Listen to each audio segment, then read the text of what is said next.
At what point do we just relabel this as a podcast? Many lines will be crossed in this series, I am sure.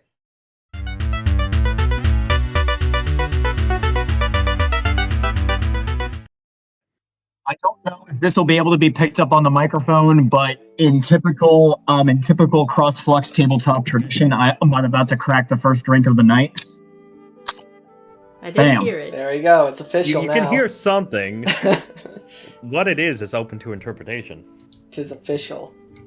That is the sound of the aluminum can being cracked open. I believe that's what the kids call cracking a cold one with the boys. The boys, yeah. Am I cool So now? cool.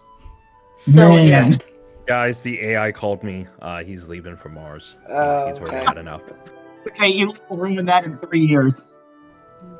Yeah, we'll get there one day. He left a virus behind. No, we can't get there anymore. Musk is too busy trying to make Twitter into a moneymaker. Come on, guys. We can't. Mars is no longer cool. Making Twitter monetized. Yeah, that's cool now. That's where it's There's at. just not that there's a supercomputer inside of it that's just running simulations.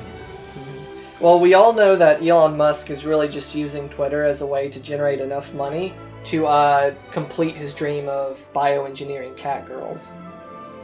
You better. Gonna take Okay, but I mean, that's if one he way to really go about was it. doing that, if he was really doing that though, he could just tell us and we'd all pay a subscription service. Hiding it isn't the correct way to go about this. I mean, That's true. he said, "Hey guys, I'm making cat girls. Help Well, support it by shut subscribing up and to take my Twitter." I'd money. be like, yeah. Yeah, it's like, yeah, here you go. You know, instead of like a blue check mark, just make it a blue harpy and be like, here guys, everyone who subscribes gets a little blue harpy. A little blue anime waifu. I mean, who would say no to a little blue anime waifu? It's got jiggle Indeed. physics and everything. Now you got me. That's all you had to say. I suppose we should all probably introduce ourselves. And then, besides that, we should quickly go over our characters and quickly figure out how our characters are. Like, do you guys all know each other? Or are you meeting for the first time? Stuff like that. So, I guess I'll go first. You guys all know me, obviously, as Crossflux. I'm broken ideas. Yeah. I am a YouTuber. I'm a YouTuber. I do the YouTubes. I'm gonna go next then. I didn't know if we were just all going for it. I apologize. Hi. In real life, my name is Garrett. I am not a YouTuber. I don't do anything. I work, and that's about You it. actually work for a living instead of YouTube. Quite over. because that's how society views it. I'm a real estate agent, if anyone wants to know. You're a contributing member to society. That is a false. You making false assumptions about me, miss. That is lies and slander. I will not accept that in my house. Wait, real estate's a real job? I thought it was just something you do to get rich. No, we do that. Yes, it's basically legal theft. Oh, that makes Are you a lot gonna more pay sense, me yeah. for showing Well, there you you your go. future house? Yeah, we're on very, very good standing with all the lawyers in the world as well. It's all just one big pyramid scheme. Oh, you're all in cahoots with one another. Cahoots! Okay. Of Cahoots! course we are. Cahoots, I say. You can't just handle money. Think about real estate agents, though. It's like why it's important to find a good job, and real estate agents who do their job properly are an asset.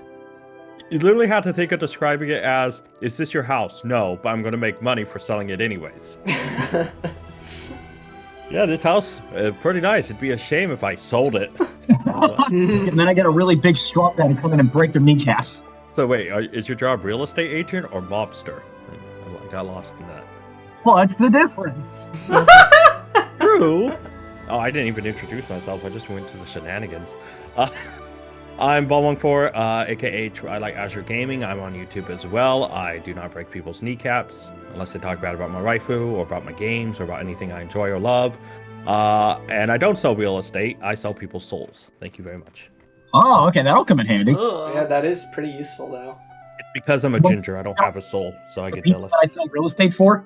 No, I was gonna say, can you sell me the souls of the people that I sell real estate to? Oh, yeah, sure. Well, then you double the As money. a soulless There you go. ginger, I just collect them as a hobby too. Gotcha. That's fine. That's fine. You're already in on the club. Trust me. All right, boys, he's in. We got him. He's there. Ladies and gentlemen, we got him. We got.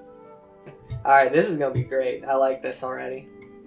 Yeah. All right, so I believe. Well, Garrett, I don't think you technically posted your character in the Discord chat just yet. That's fine. If you guys want to quickly just describe your characters to one another, that way we all have an idea of who's who and kind of what the party dynamic might be. Because ideally the way this is going to work is as the narrator, GM, DM, mastermind, whatever you wish to call me for this, the laws that be, I am everyone and anyone that is not you. So I will have split personality disorder and I will try and keep things in line. Fantastic. Hold on. You're everybody that isn't us. Oh my god. Crossflex might be my waifu. Help me. That is true. That is very true. That is actually something He that will could be happen. every waifu in the game. Yes, that's the case. I mean, I am not above stooping to that level in previous campaigns we have run, so. No, you have not. You made that quite clear. Mm-hmm. Many past cares. Ah, Vilbert and his antics. Oh gosh. Oh gosh. Let's not speak the name Vilbert. Yep. Wrong world. Maybe if the Traveler gets isekai'd to Polaris. I believe we introduced ourselves in the order of Broken Ideas, Garrett, and Bolmong, so I guess we can do our characters that way too. Oh, sure. Yinshen is a young man, probably like early mid-20s, something like that. He was an orphaned little boy, and he was taken in from the treasure hoarders. They're like bandits from a really young age. And that's where he learned all of his skills. Traveling, fighting, sneaking, some outdoors. Survival skills. Survival skills. Yeah. He knows really basic survival skills. You could probably say he's close to a rogue, because he did more of the skirmishing stuff. Mm-hmm. He uses a polearm, his vision's electro, so he zips around with little lightning bolts really fast. Okay. And how would you describe your character, like, combat style? Like, does he rely a lot on his vision, or is he more of a martial kind of character? I would say martial arts enhanced by vision, so... Cool. And he uses it more when he darts around, so kind of like almost teleport. Go bzz, bzz. Cool. If you know Kaya from the game, his personality is a little similar to that. He's a little cheeky. Sneaky. Sorry, he's a cheeky sneaky. Wait, what'd you call? A little snarky. Yinshen, the cheeky Might sneaky. be Trademark. a wee bit flirty with the ladies. Not too much. Ooh la la. He's no bard, but a little bit. Yeah. Alright, sounds good. And then hopefully we'll develop everybody more as the story goes he's on. from I'm really Liyue. excited to see kind of what kind of stories that you guys are going to be coming up with. Because one of the design rules I live by when it comes to tabletop is, as the narrator, my job is not to come up with the story. My job is to come up with the plot. It is a subtle difference. You guys are in charge of the story, because you determine where you go and what you do. And it is my job to give you plot hooks. It's our job to give you grief. No pressure, but yeah, you guys are in charge of the story. So it's our job to ruin your ideas and plans that you have plotted out. And plans make that I you have spent plan hours everything on the spot. And then I have to completely wing it last minute. Yeah. Alright, Garrett, who are you playing? I am playing a character named Heine Westenfluss. I am a young man, if we're giving ages, probably about like 18, 19 years old. He's a young, scrappy little guy. Previously a knight of Favonious that has now taken on the life of an adventurer mercenary type character.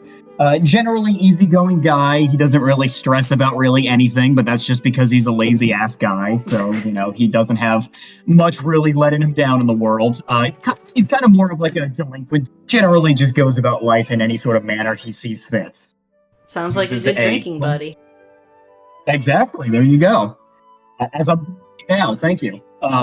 He uses a claymore and has a pyrovision, sort of more of a free-form style combat style. He doesn't really take to any sort of like stances or anything. He sort of goes in with a bit more of a roundabout way of doing things that can get drastically more extreme given certain situations. I apologize. I've been calling your character Hain, but it is Hein. Is that correct?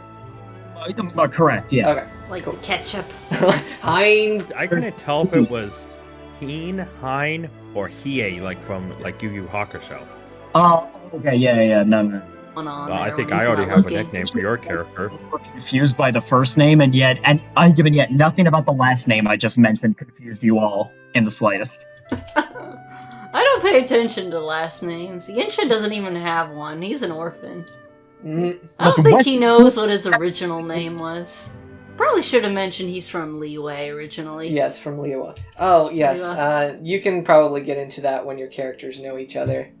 But yes, Bulmung, who are you playing? So my character's Azure Hirotaki. Pyrovision, but his pyrovision is very unique as he sees two different colors in it, but that comes from what he is. He's half Oni, half human. His story kind of dictates everything of who he is and how he behaved. Simple enough, he was found by a wanderer at an abandoned, destroyed Oni village. It was raided, and pretty much he was raised for the first 14 years of his life by this wandering samurai.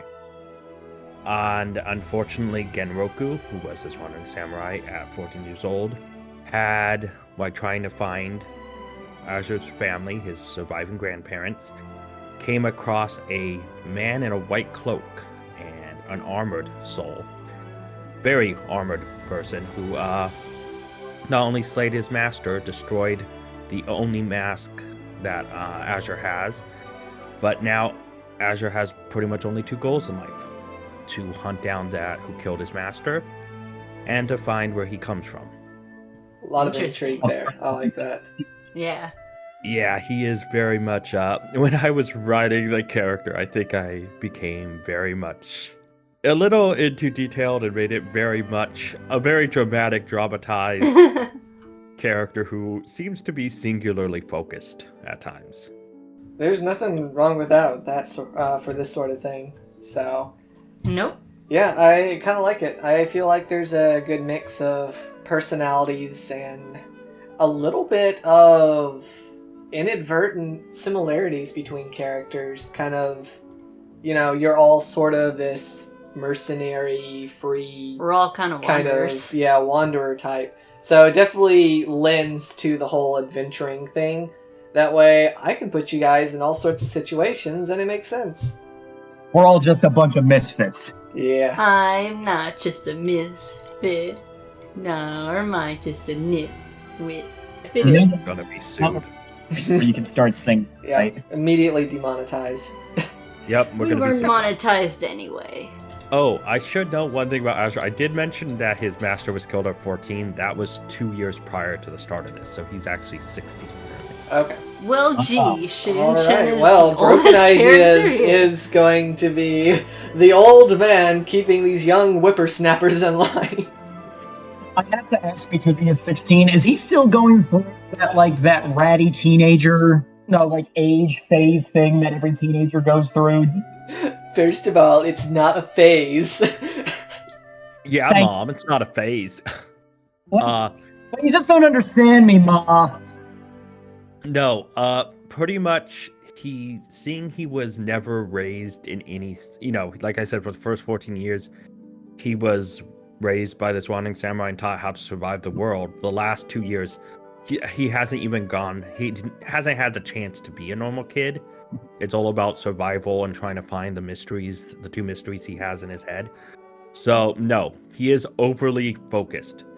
Nice. Well, I guess he'll have these two cheeky goofball lazy distractions getting in the way. Yeah. So it sounds like Azure is actually the one taking care of these other goofballs. I also think it also lays credence to the fact that he's also part Oni, is that his human side dictates logic, but his Oni side also does love aggression and fighting.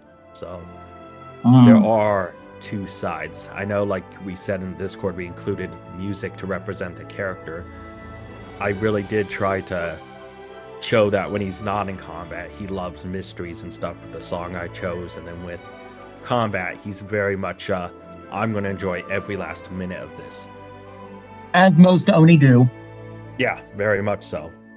One quick thing I would like to quickly flesh out with your character, Bolmung, is obviously being an Oni, he must hail from Inazuma, which is an island nation separated from Mondstadt. Given that the story is going to be starting in Mondstadt, I guess we could quickly go over maybe how he wound up here.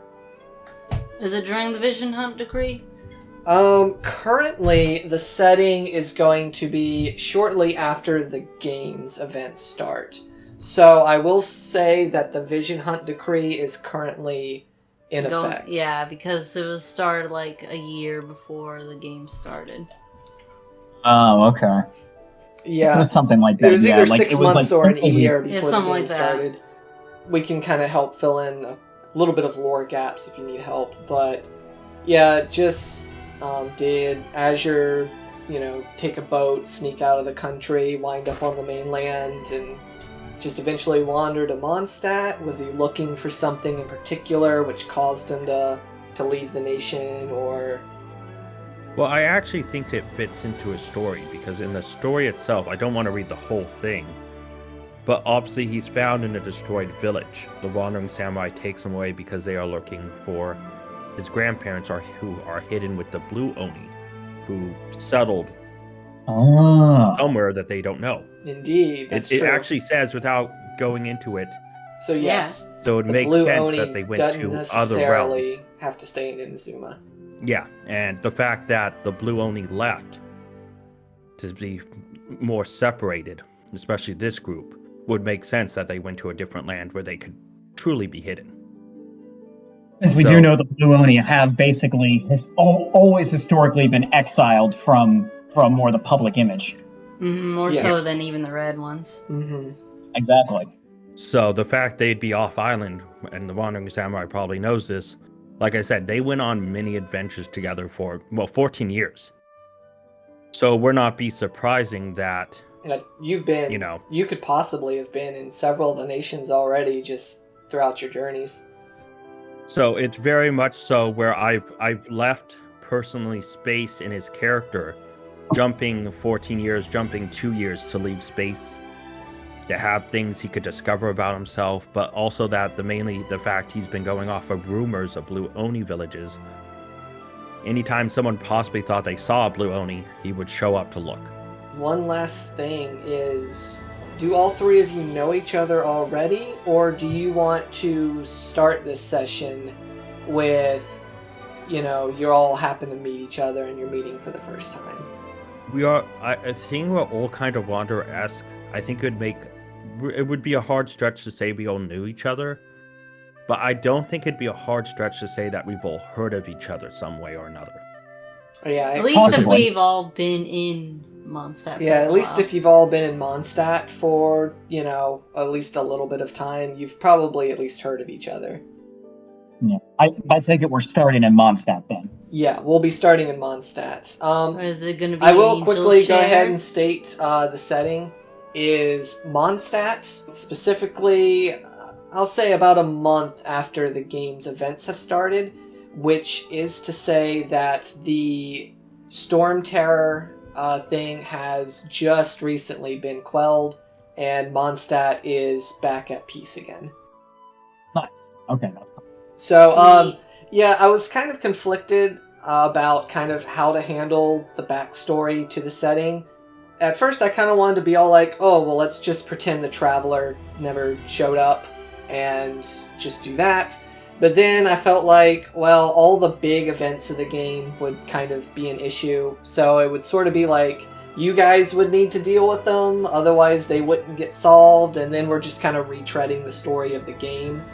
So I personally feel it would be best if we say the Traveler does exist, the story of Genshin Impact is happening behind the scenes, and we're kind of just exploring other characters and smaller things, and not even necessarily smaller things, other big important stuff that's just happening behind the scenes. That the Traveler never spotted. Yeah, the Traveler never saw, because what happens in Mondstadt when he's busy in Liyue? Or in Azuma? I mean, he's gone for months at a time, so... Mostly a lot of festivals, I imagine. Yeah, just backtracking for festivals. Yeah. Thank you, teleport waypoints. Alright, so that being said, if you all are ready to start, I figure what's more cliche for a tabletop than having everyone's characters meet at a bar? Angel Share or Cat's Tail? Yeah, Angel Share or Cat's Tail? Straight to the Dawn Winery. Go straight to the source. Yeah, just go straight to the Dawn Just Winery. knock on Delu's door. Alright, Give well, me to be some fair, wine. I've only got one map. It's gonna be Your Angel Share. finest bottle. I was railroading you all from the start. Crossflux, sir, I have one question. Anything to do with the fact that we don't actually know what the inside of a cat's tail looks like? Ugh. It's true, we don't. We don't have an inner model for that. Exactly. How do I make these images smaller? They're kind of taking up a lot of the screen. Oh, I think you Top go right to hand your corner. settings. My setting. Yeah, you go to the top right, go to settings, okay. graphics, I think. Is it miscellaneous? Or maybe No. miscellaneous. I didn't. Wait, so what are you trying to do? There's also the magnifying thing at the top right-hand corner of the actual game window itself. I don't see how to change it. So is this the point when we just throw up the technical difficulty screen, or?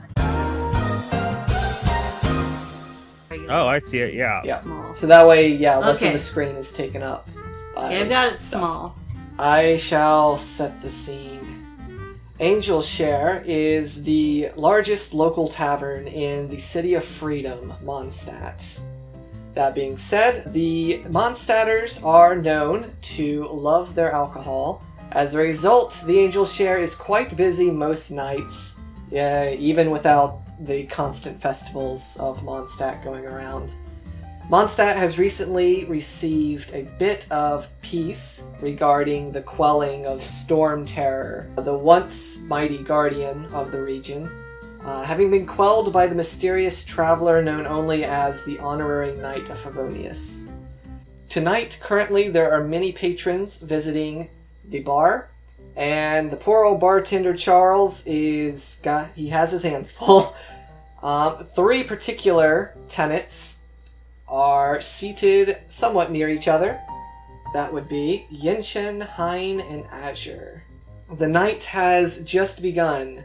It is still young in the evening, and I will leave it up to you guys to decide what it is that you're doing, how to talk, and whatever it is that, you want to do. I am good at talking. Yinshen is sitting at the bar. What a shot.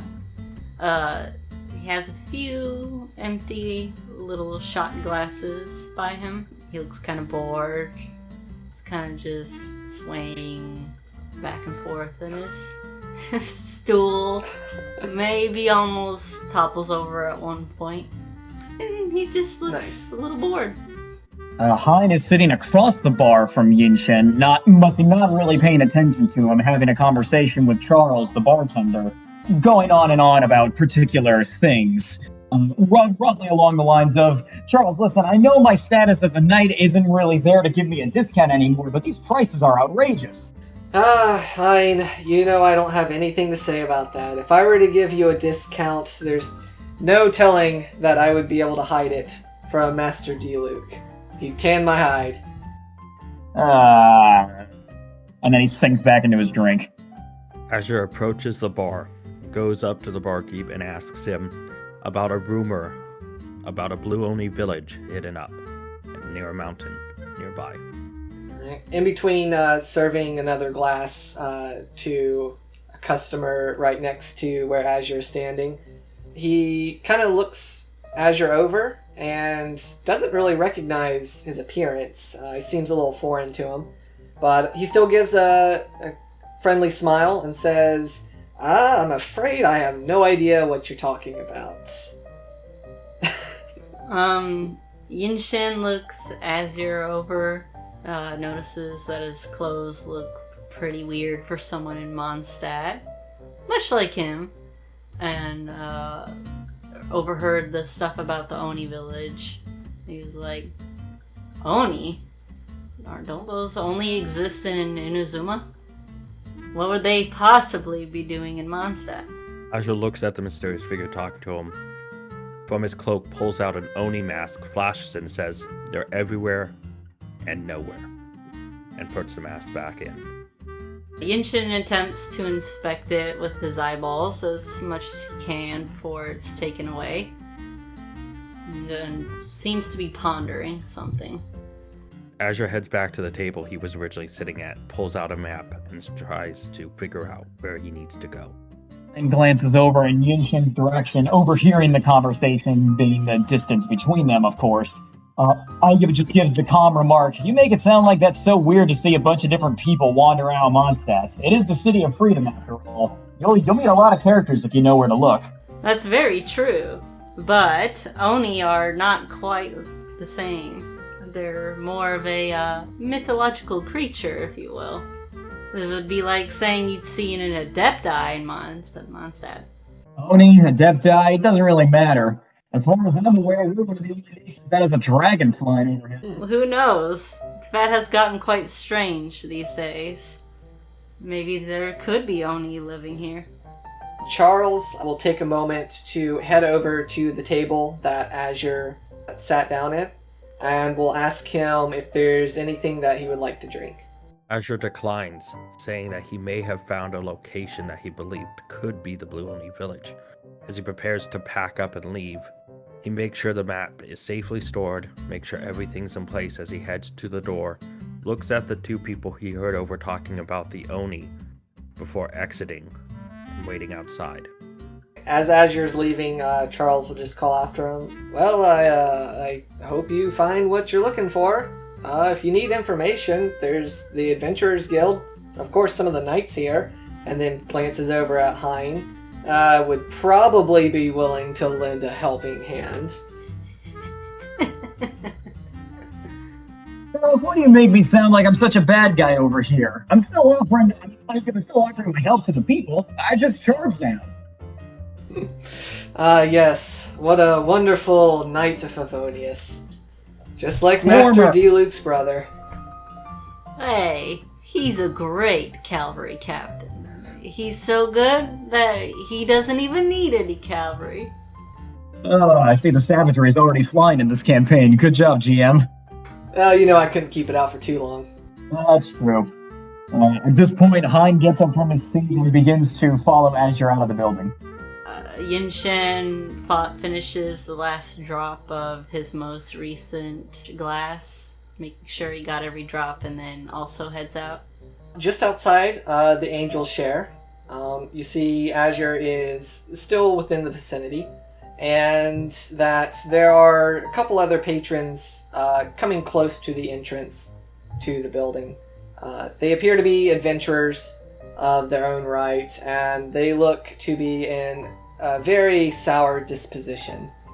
Of course, it's adventure. That dude guild. looks like he's a heavy drinker. Just Look adventures. at him. Definitely a problem. He's troublemaker right there. Definitely doesn't look like a Boy Scout or anything. Yeah. Yeah. I look that bland, I'd probably drink too. All in the hat. That's how his personality's made up. He's a hat boy. That's all he's known for. Yes, he wears a hat. There are worse things to be known for than a hat, but yes, it would be better if he was known for more than a hat. When we overhear... Yeah, are they complaining about anything in particular? Yeah, the guy is definitely complaining quite a bit. He is whining about how they don't know how they're going to pay their rent, and that he's just kind of rambling. You can tell he's drunk already. Oh, he was okay, most likely kicked out of another bar somewhere nearby and is coming now to the Angel Share. Okay, the woman so with can't him scam any money out of them. So the woman with him also appears to be in a bad mood, but she's trying to be a little more calm and rational, the two. She keeps consoling him, saying, well, we'll just relax a little bit more tonight, and we'll figure out what to do tomorrow. Yinshen approaches them because he remembers Charles saying something about going to the Adventurers Guild for information on the Oni, and asks them what they seem to be so upset about. Why can't they pay the rent? Why don't they have money? The guy drunkenly looks you over, and he just goes, you should know you're a mercenary too. Well, yes, but I don't exactly always keep up to date with every bit of information around town. Well, there's nothing to keep up to date on. That's the thing. It's been so peaceful ever since that blasted dragon was quelled. No one needs our help with anything anymore. What am I supposed to do for money? No one wants escorts to Stonegate. They haven't ran into any monsters. No monsters, you say? So, you haven't seen anything weird? Like people with blue horns or anything in particular out in their wild? Blue horns. The woman with them just kind of goes, oh no, not this again. Listen, can you not bring something like this up? He's had a very traumatic experience as a young child. Haven't we all?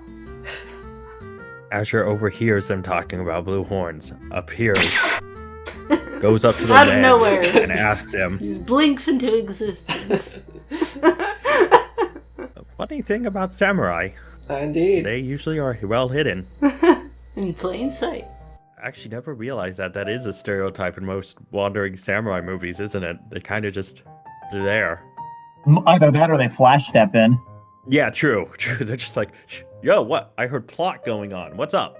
Yeah, I heard you call my name from 5 miles away. I have a sword and a big hat. Even though I'm a samurai and most samurai wore dark clothing at this point, look at my bright, shiny outfit. I'm here and I'm ready to fight. I'm a main character. Samurai. Where's the plot? Azure approaches the guy with the hat, asks him 2 simple questions. I heard you talking about Blue Onihorn. Where? And where did you get such a nice hat? He just goes, you want to know about those blue horns as well? They just, they make me so angry. And he just stamps his foot like a little child. You know what makes me angry? When I ask people a question and they refuse to answer it in a timely manner. And you know what makes me angry? It's your face! Now get out of my way so I can drink in peace. Then begins clapping his hands. Ladies and gentlemen, the Adventurers Guild of Mondstadt. And the woman responds with, well, at least we've probably seen more action than your kind recently.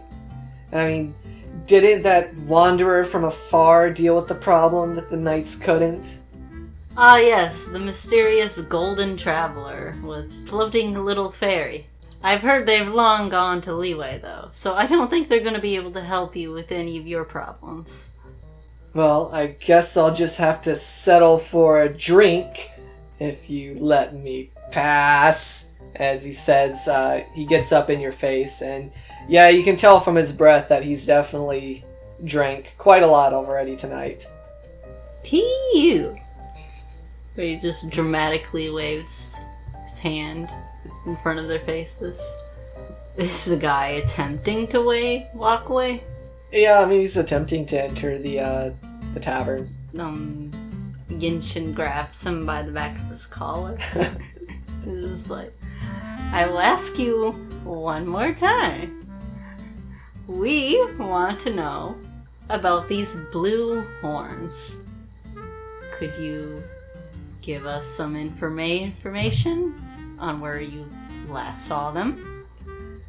Alright. At this point, he comes over to Yinshen and just puts a hand on his shoulder. Hey there, Slick. Why don't we go and ask the Adventure Guild directly about this instead of pissing off all of Charles's customers? Alright, I was about to have Yinshen roll a reflex check, but now that Heine is near and this guy is drunk, Heine, give me a reflex check. Oh God! What have I said in the first? Roll. First roll of the campaign. Ding, I'll ding, do it. ding. 4, success. 4. Let's see, but you rolled 2s. That's... Oh, it's supposed to be greater than 4. Alright, you got 2 successes out of that. You have more than enough time to realize that the adventurer is attempting to punch Yinshen for grabbing him. And since he's drunk, he stumbles and is toppling over you. But you do have time to get out of the way. He misses Yinshen because of his inebriation, and then accidentally stumbles towards me. Exactly. So now he's tumbling towards you. Can I grab him and then just comically toss him to the side? Yes, you can do that. He just I also will have an attempt at something amongst this chaos. Okay. I want to attempt to try to take his hat so it doesn't get damaged in Uh, a scuffle. Alright, I guess give me an adroitness check. Because that's kind of like hand-eye dexterous coordination to try and grab that. Alright, that was only 1 success, so you are able to touch his hat as he is stumbling over, but unfortunately you're not able to quite grab it quick enough. So it just tumbles off of his head, but it tumbles away from him. So all it does is land on the ground, but it is not crushed. Save the hat. Yeah, I mean, you can take it if you want. Oh yeah, I'm totally picking up the hat. Does he even notice, or is he just passed out? He starts flailing around trying to get back up to his feet while the chick is all like, why is this happening now? Why do things happen? How could this happen to me? I just got really drunk. See, you were asking if my character was going to be emo. Now our GM is just emo. Yep. I thought that was pre-established. It's part of my backstory.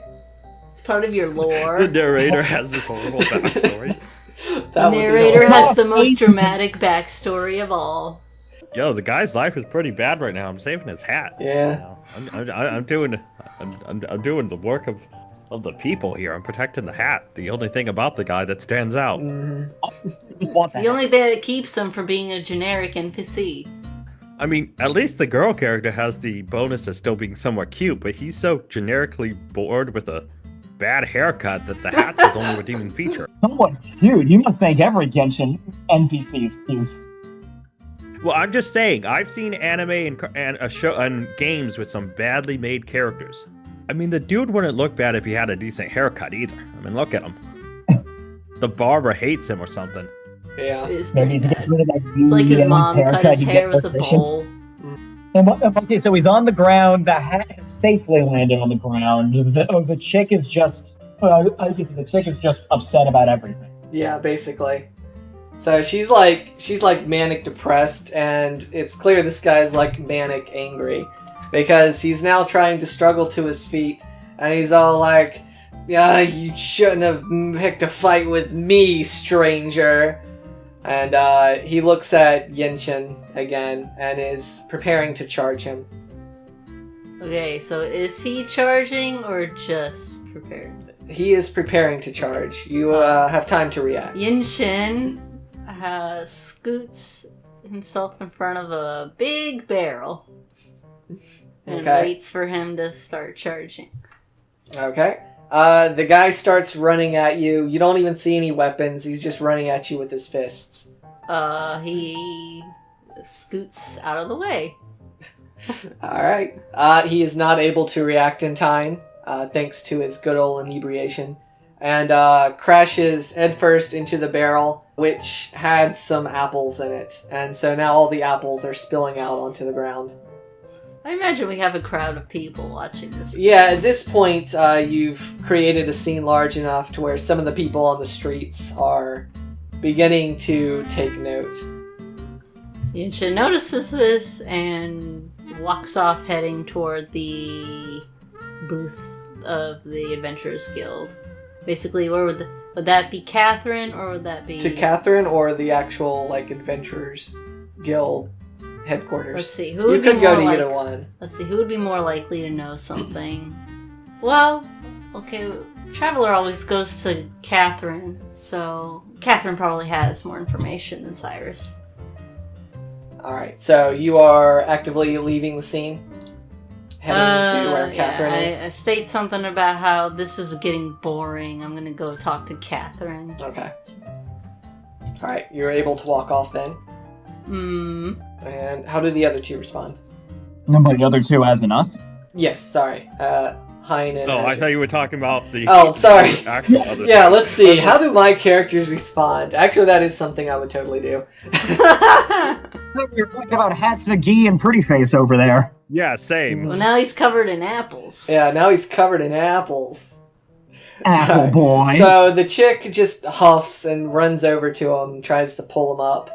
And Charles exits the Angel's Share, having heard the crash of the barrel, and just puts his hands on his head and just goes, ugh. That's it? I just put that barrel together last night because of this. Because of this? So people keep crashing People into keep his crashing apples? into the apple barrel, I guess. Specifically this one guy. Yeah, this one guy. Oh god, it's our version of Cabbage Guy.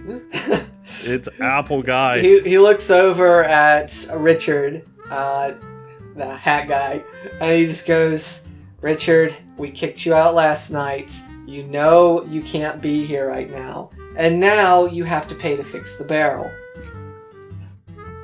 How expensive is a barrel? He can't even pay his rent. Barrel.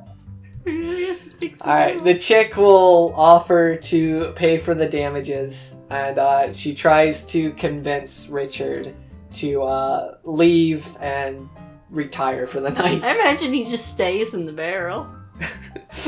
He just won't leave. He just won't leave. He picks up a few apples as he leaves. He's muttering to himself as well. As They're he very leaves. bruised. Yeah. Am I at Catherine yet? Yeah, sure, you're at Catherine. Where are Heine and Azure? Heine was following Heine after seeing or after being involved in the display that has just taken place, decides to now follow Yinshen to make sure that he doesn't go off and try to provoke any other people. Oh, I got a cop tailing me. Mm-hmm. Yeah, I got the coffins, see? Man! It was a dark and stormy night, and the apples were reaching as high as the ceiling. They're drunk people littering the streets. Well, that's normal for Mondstadt. Yeah, that is normal. Yeah. Heine will turn to Azure as he's quickly catching up to Yinshen and just go, hey, you coming along or what?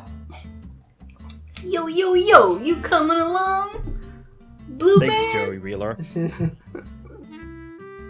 No, Azure picks up, obviously, the hat that was on the ground. And as he exits, he looks at the other two and decides to head towards the mountain, spinning the hat on his finger. Alright, good old Mondstadt. Alright, so you pass by the fountain in the center of the plaza as you are exiting Angel's Share. And you're heading down Main Street at night. There's still a few number of people walking around, but other than the nice crisp breeze of the night, it is fairly peaceful.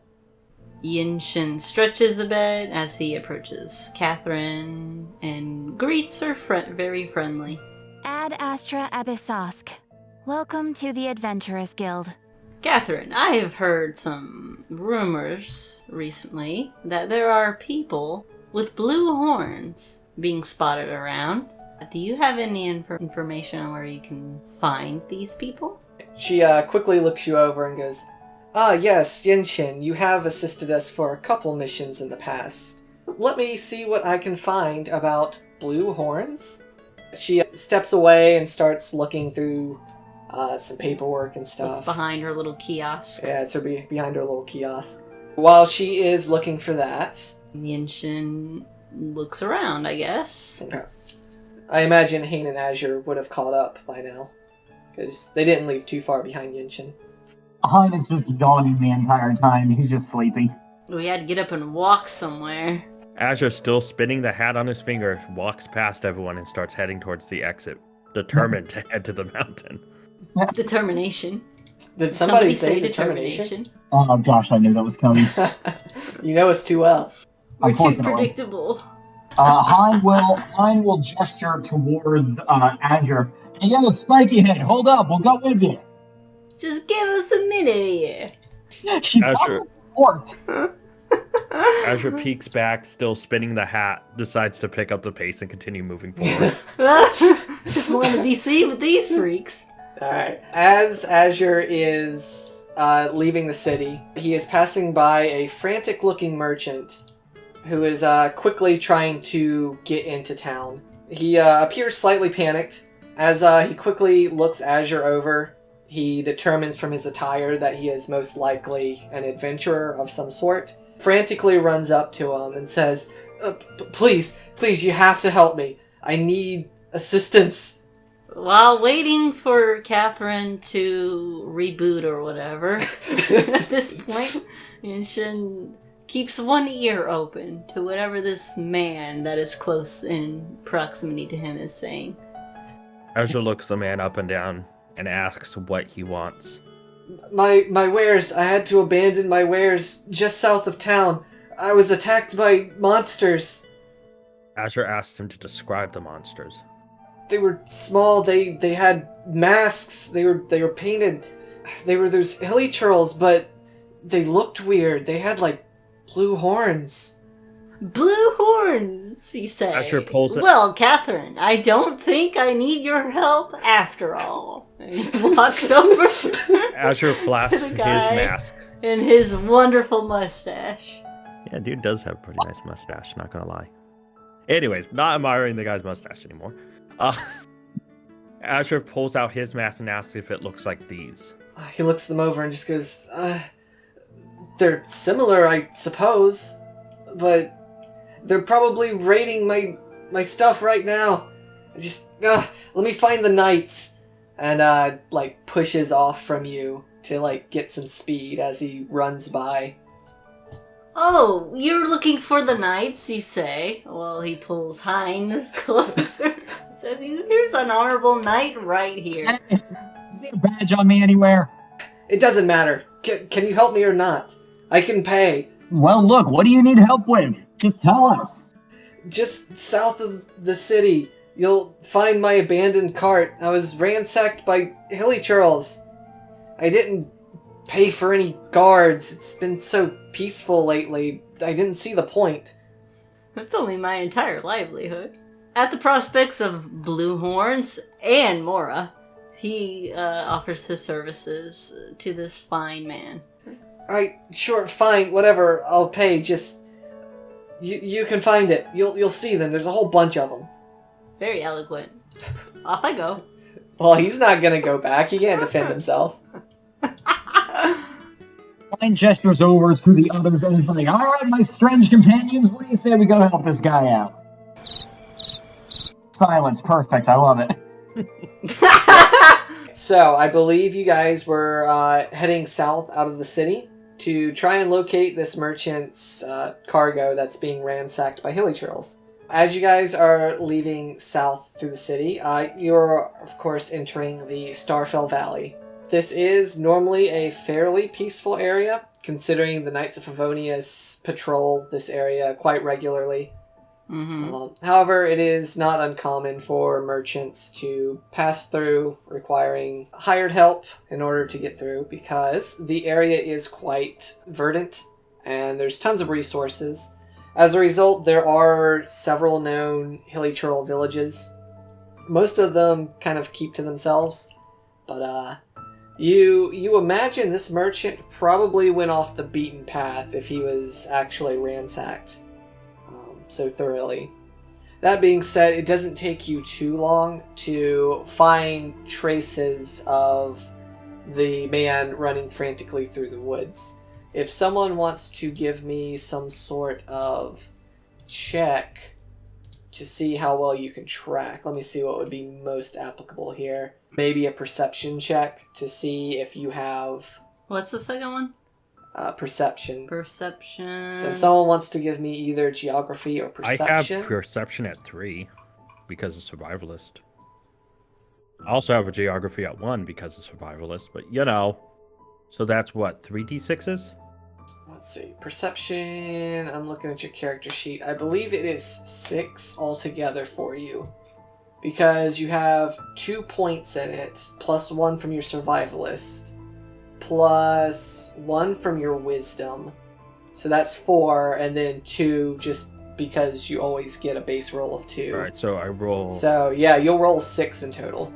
Ooh. Yep. 6, 6, 5, and a 4, so that is 4 successes. So, even though the path through the lightly wooded area is kind of difficult to follow, you are able to make out the merchant's tracks as his feet left depressions because he was running. You know, you can find some broken branches and stuff. And it doesn't take you long before you close in on the site of the hilly churls, as you can hear them rummaging around through the woods and making various grunts and noises. I don't see a campsite, but I see a bunch of trees and a bunch of damaged-looking stuff. I wouldn't call it a campsite. It's not well made. Well, it was ransacked. But yes. Alright, so it appears that the screen is loaded at least. Yeah, Genshin like campsites.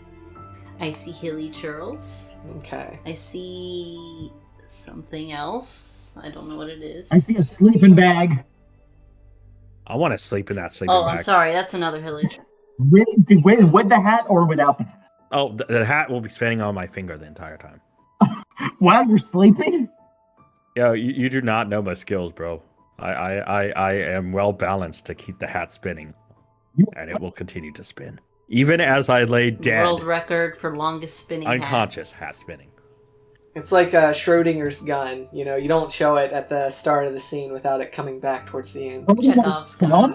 Yeah, did I say Schrodinger's gun? Yes, you did. What the heck? What is wrong with me? Schrodinger. That would be a gun that's like there and not at the same time. Existing and non-existing at the same time. Oh man. Hey, at least the cat is out of the frickin' box, you know? Now it's just a gun, so the cat's free. We're good. Oh man, it's my favorite paradox. Chekhov's gun. Oh man. Alright, do any of your characters understand Hilly Churlian? Why would... I doubt a treasure hoarder knows Hilly Churlian. I would doubt that too. To attempt to understand it. Alright, let me see. An applicable role for understanding a language would probably be... Lore, history, maybe? I don't know. Either that or like just How many of us stock roll. Ella Musk? Maybe society. Yeah, maybe society. Both of them are zeros in my book, so I'm useless. Society's probably the closest. Yeah, I think Yeah, society. I don't I think lore, history would just understand the background. I think society would be communication. Because that's more modern, current day stuff. Yeah, I don't Lore's think like any of you history have books. points in Who society. needs society? Oh, I don't need maybe society. diplomacy too. Yeah, I mean body language. Yeah. Hey, Hilly Churl. In- I sure do like your mask. So what I'm are gonna you die. What, are you gonna get in bed with them? That's one way to No, distract the enemy. I'm just Save that for the saying stuff. Save that for the Fatui, thank you very much. Have you seen the Fatui? We don't kink shame here, people. We don't kink shame. Alright, when you guys get in there, get to work. Get them all. Take one for the team. Oh, yeah. Confused as to all of your attempts to try to figure this out, and he's just walking forward with his sword at the ready. So Hein is literally just straight up engaging them. We were with the incentivization of being paid to go and eliminate the Hilichurls and bring back the goods. And that is what Han is going to do. True, and plus, we have to keep in mind what our characters would know and not what we as players know. Although we are aware there's technically more to Hilichurls than meets the eye. To the people of Teyvat, they're basically glorified goblins. Goblins. They're just pests to be eliminated. They're like giant cockroaches. Yeah. That can wield clubs. Jones. So, right at the start, no one notices you immediately. They're busy searching through boxes and barrels, and some of them are dancing around and spraying paints and stuff on themselves. Yeah, they're completely unaware of your presence. That being said, if you wish to straight up engage them, I can go ahead and have us roll initiative.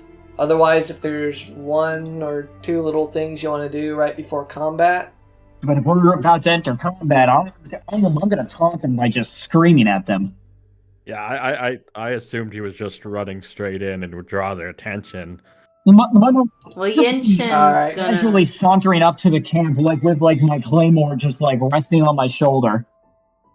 I was gonna have Yinshen do something, but we can do it after initiative on his turn if we want. Alright, so, rolling for initiative then. Alright, now can you all see the turn order? Yes. I brought one up in the bottom left corner of the screen. Yeah, Yeah. I can see it. Alright, once you make your roll, I believe you can edit your own numbers. I might need to do it myself. Oh no, I can edit it. But otherwise, Yeah, see, I can roll edit it. 2 plus whatever your dex is, which I think is 2, so yeah, you I was roll just checking to see if 40s. I can edit it. Turned it to 99. So, Hein rolled, unfortunately, no successes.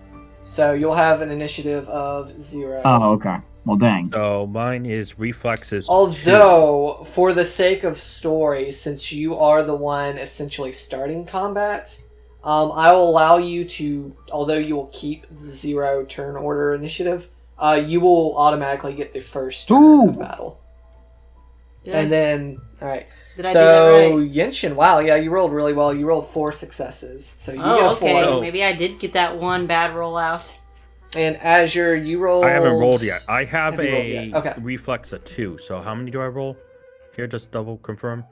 The 2d6 plus 2, I believe. 4. Alright, so tied with Yinshen. Since you guys are tied, I'll let you guys decide which of the two of you will go first. Rock, paper, scissors. So what, you're just gonna say rock, paper, scissors at the same time? And Hey, let's do this. Let's just roll a d6, just one.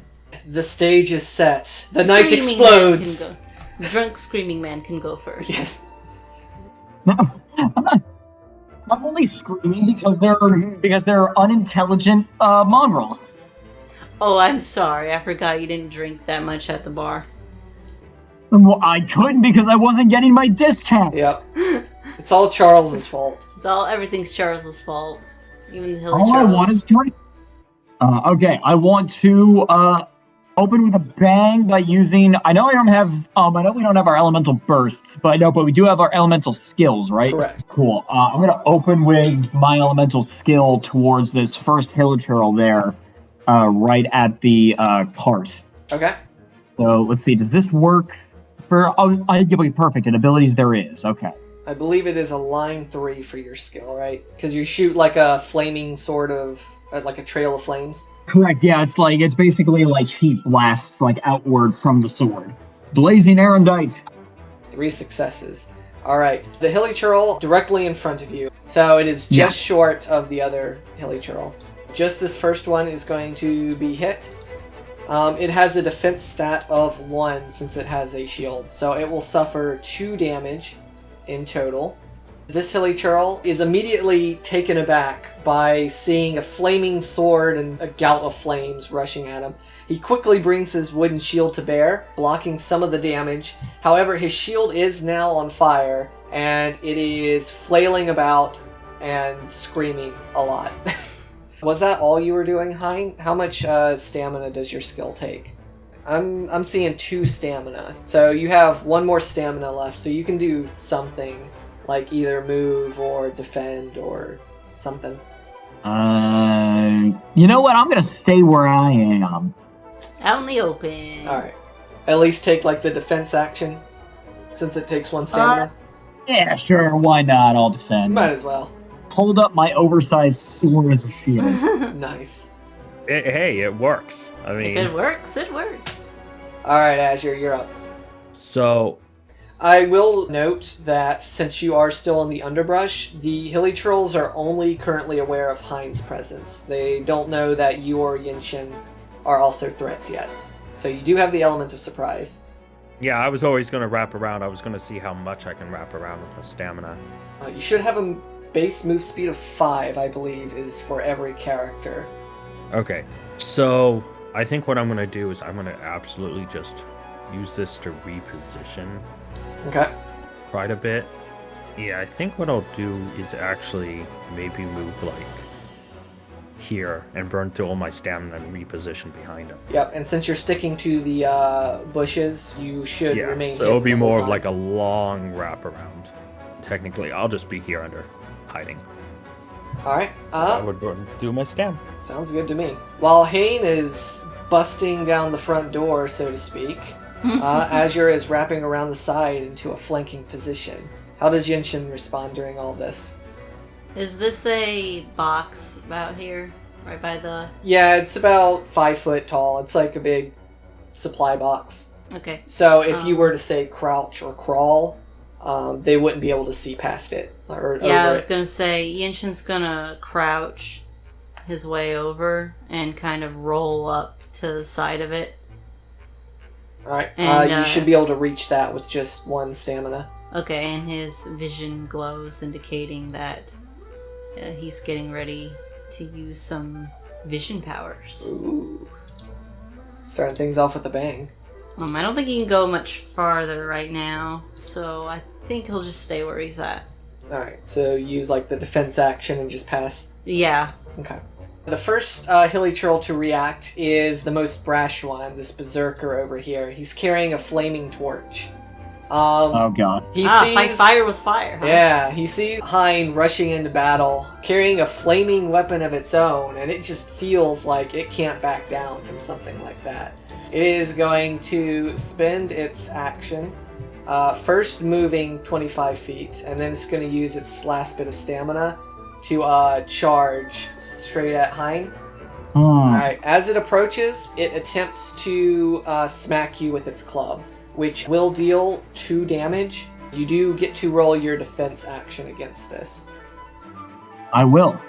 2 Yeah, successes. that macro bar is super useful. Alright, you have more than enough time, as even though it is pretty quick on its feet, it does have to cover quite a bit of ground before it reaches you. So you have more than enough time to bring your claymore to bear, parrying the blow. It bounces off of your claymore with its torch, and it falls prone on its butt over here. And that is it for him. I find it kind of funny. He was like, "Oh yeah, we're not going to flirt with them," but I guess he allows this thing to get under him. I mean, It's gosh, true. it's kind of freaky in here. Yeah. Calm down. Indeed. Listen, Brian's not the type of person to just sit around and talk at a bush. He's gonna go in there and do the job. Yeah. The guy's like, "Oh god, your claymore, it's so big." It's like, yeah, it is. So shiny. Hey. The little smaller hilly churls, they are unarmed, and they immediately react to the scene of what's going on. They kind of shuffle around a little bit, kind of unsure of what to do at first. They are scared of raging fire, and plus they did just see their berserker charge in. So they don't really want to rush in immediately. A couple of them back off into more defensible positions. However, one of them will reach down and scoop up a nearby rock and throw it at Hein, attempting to deal 1 damage. Defense coming at you, coming your way. Defend! You think a tiny rock is going to be able to make it past my sword? Just barely, it does not. Alright, still bringing your claymore to bear, the rock bounces off harmlessly. Hey, we found our tank. Yeah, Hey. just about. Alright, we got 2 more hilly churls over here, ready to react. They have an interesting mask on their face, emblazoned with the insignia of Pyro. They also wield crossbows. Both of them are going to level their crossbows at Heine, and due to their height advantage, this one is standing on top of the crates, which is on top of a rolling cart. So he's about 15 feet in the air. This one's on top of a table, so he's about 10 feet into the air. Therefore, with their vantage point, they can see Heine from their positions. They'll both take a shot, each one attempting to deal 2 damage. But I feel like one of those I should be able to break the line of sight since this wall right here is technically dividing. So, okay. You talking about this one here, maybe? Yeah, the one on the actually, you do have a good point. Because Yeah, even though I think he's that's got just a height, table. this is also got height. So, yeah, true. That one probably would not see Heine. The one across the way would, though.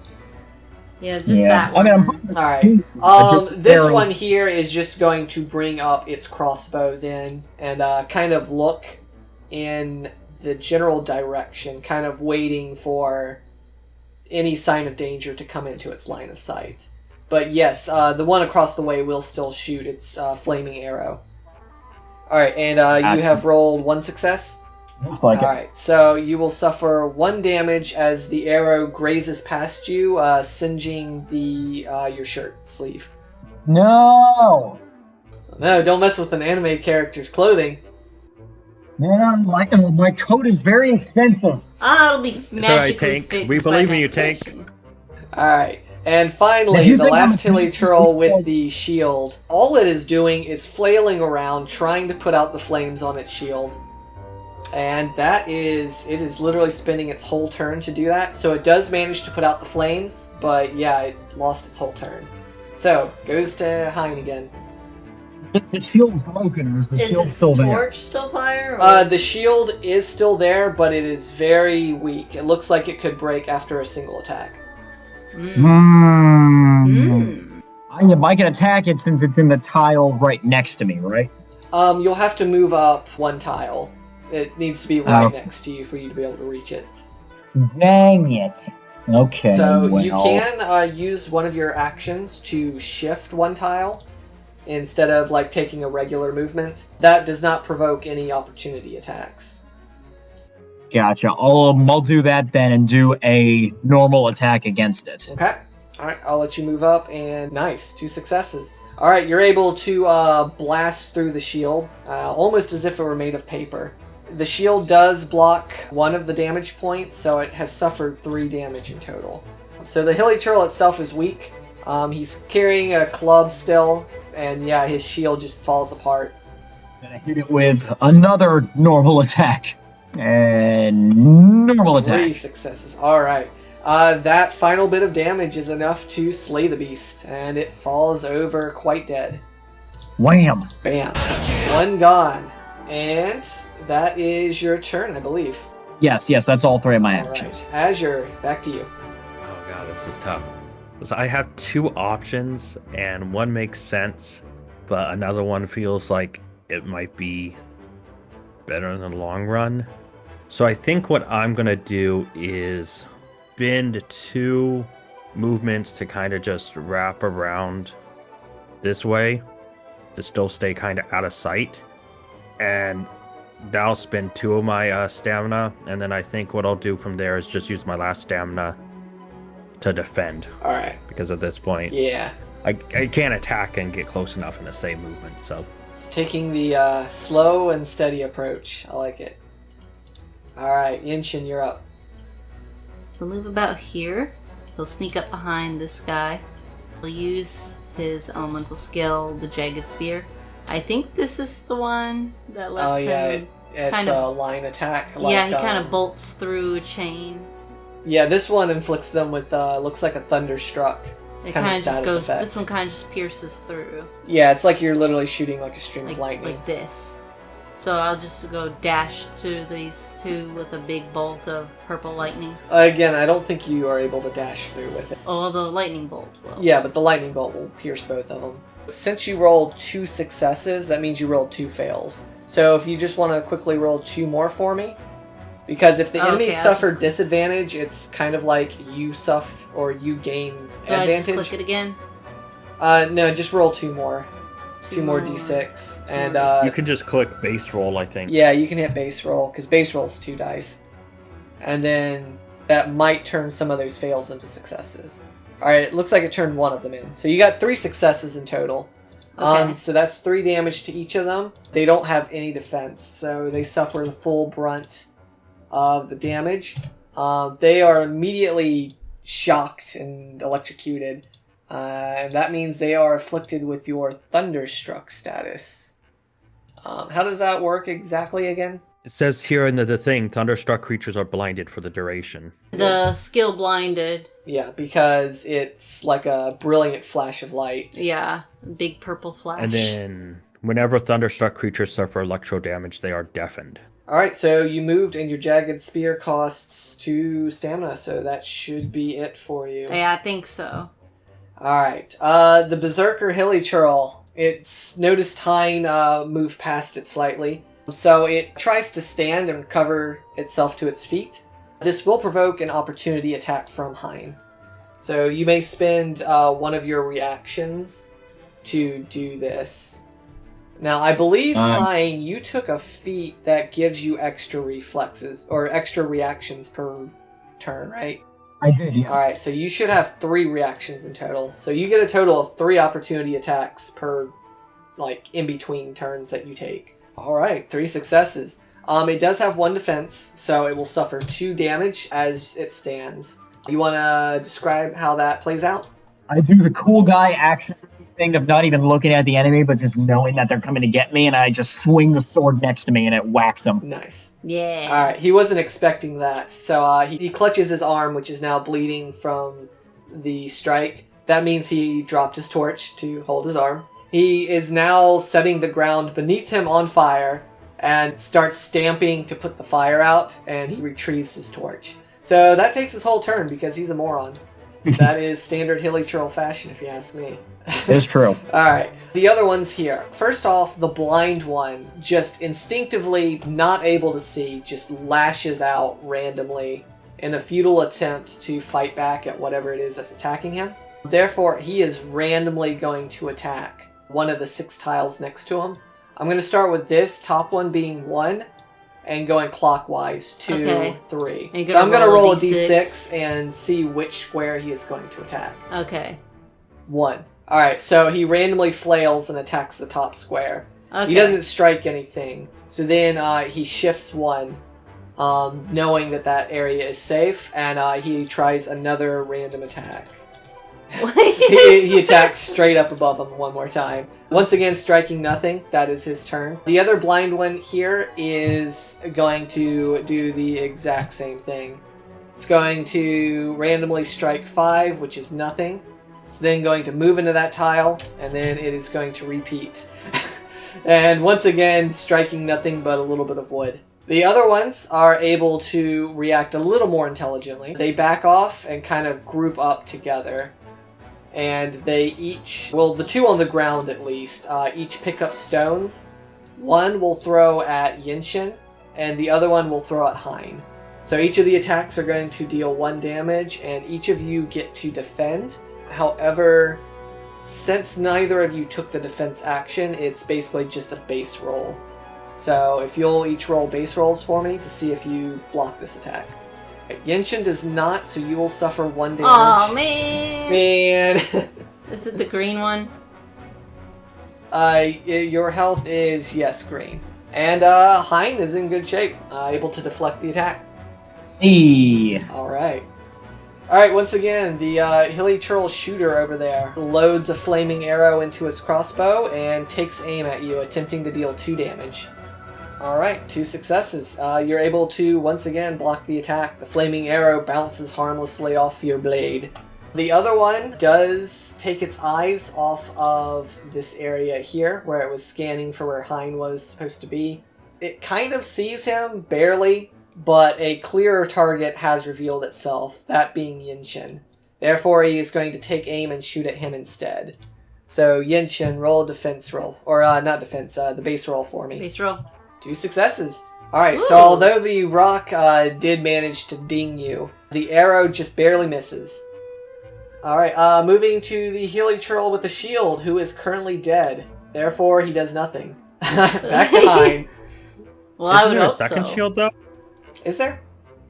Yeah, it shows one. Oh wow, you're completely right. I did not even see him. He hasn't reacted this whole fight, so I'm going to take him out. For continuity purposes.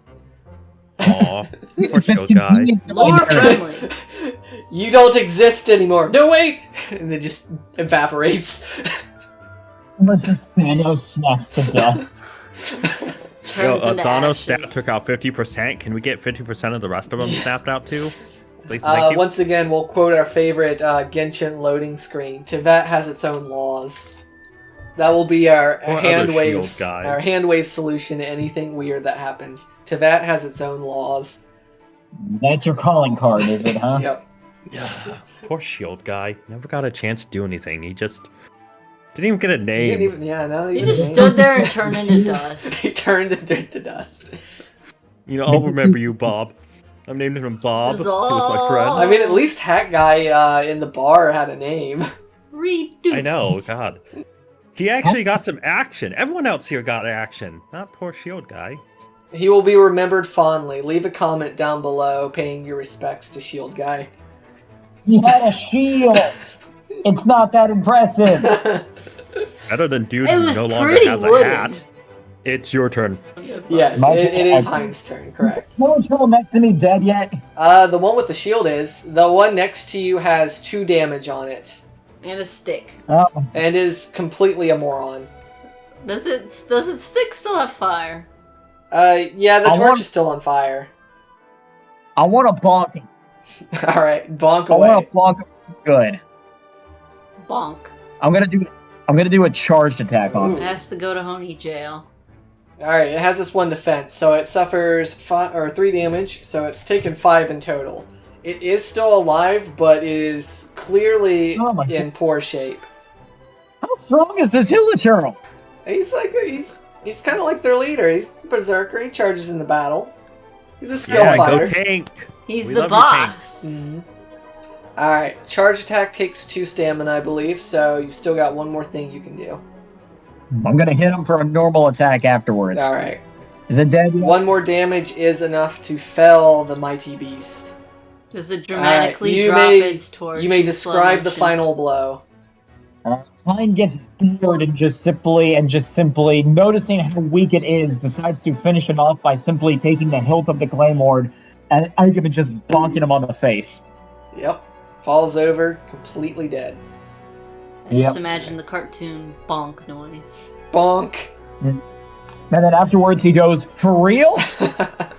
For real? Yep. Alright, while all that is transpiring down to the south, Azure remains safe and secluded up above. How does he react now? Well, now he's actually going to enter the combat after the repositioning, Oh, yeah. which took forever.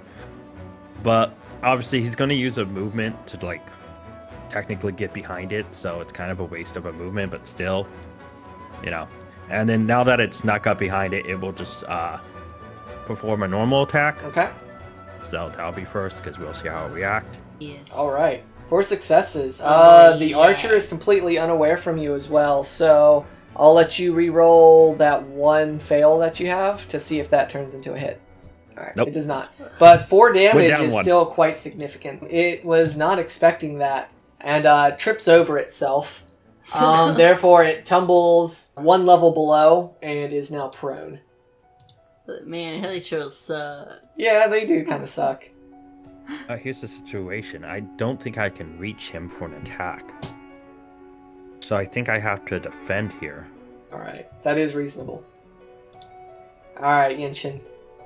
Okay. Alright, you got a swarm of What churls. am I gonna do?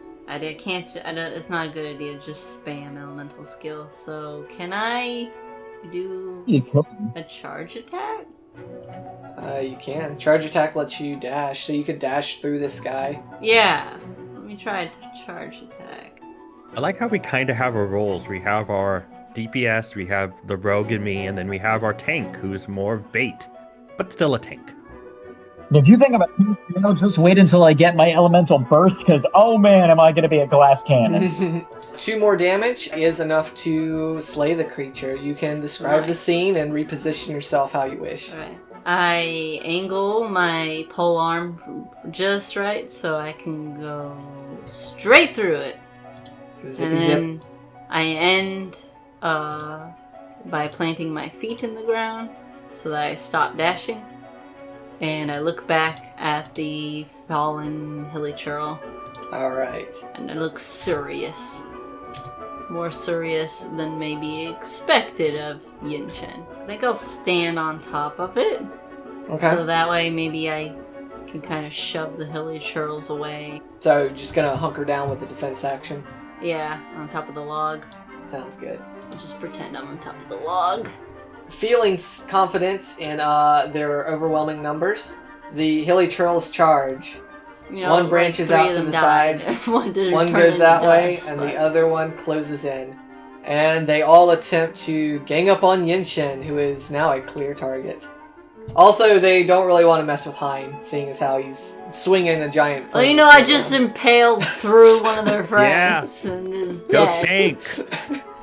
But you know, sure. Well, hey, hilly churls aren't complete morons. They just usually are. Alright, so each attack will attempt to deal 1 damage. Okay, so and do each of I them will defend get or 2 base roll? Use the defend action, so you get to Okay. roll defend. So each one is going to roll twice against you, because each of them have 2 attacks plus their 1 Where's- movement. So you'll roll 6 times in total.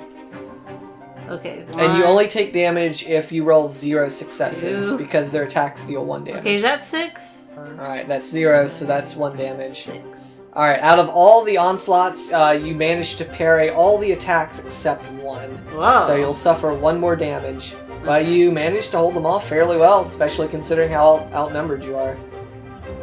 Woohoo! Tank number 2! Yep. Alright, so, Hilly Churl's shooter here. He now has to deal with the fact that his friends have rushed into battle, meaning it is risky to try and shoot at Yinshen. He also probably Considering there's a noticed chance that of misfire. the other guy fell a story. He might have heard that, but he's kind of focused in front of him.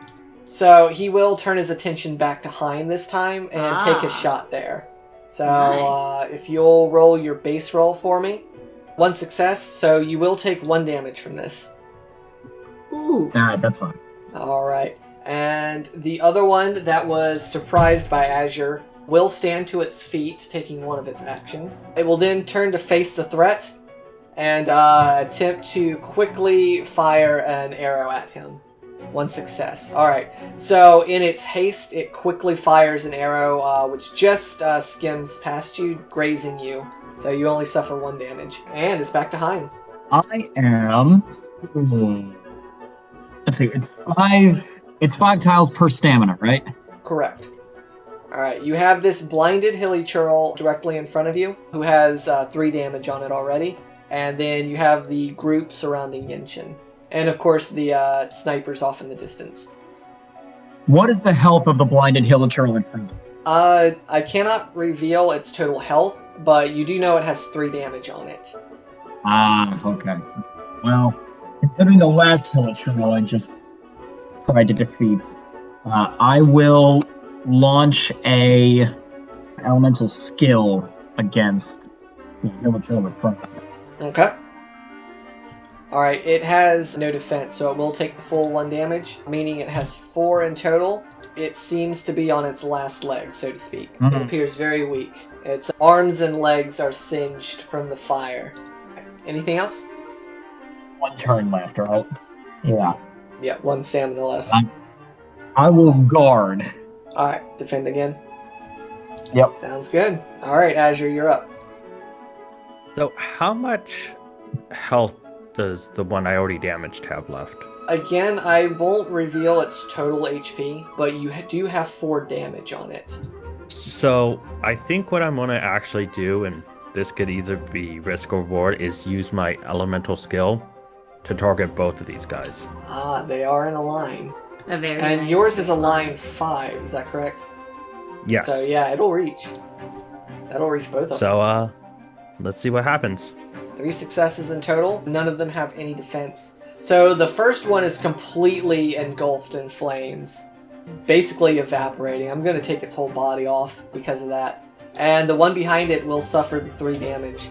It is surprised. It did not see you there. And it did not like being hit by fire. So it cries out in pain. Would like to be hit by fire. Well, I mean, he has a mask with fire on it, so I mean, you know, maybe he likes it. Masochists would like to be hit by fire. That is a good point. Your skill, I believe, yeah, it does cost your whole turn. And it and costs all of your energy particles.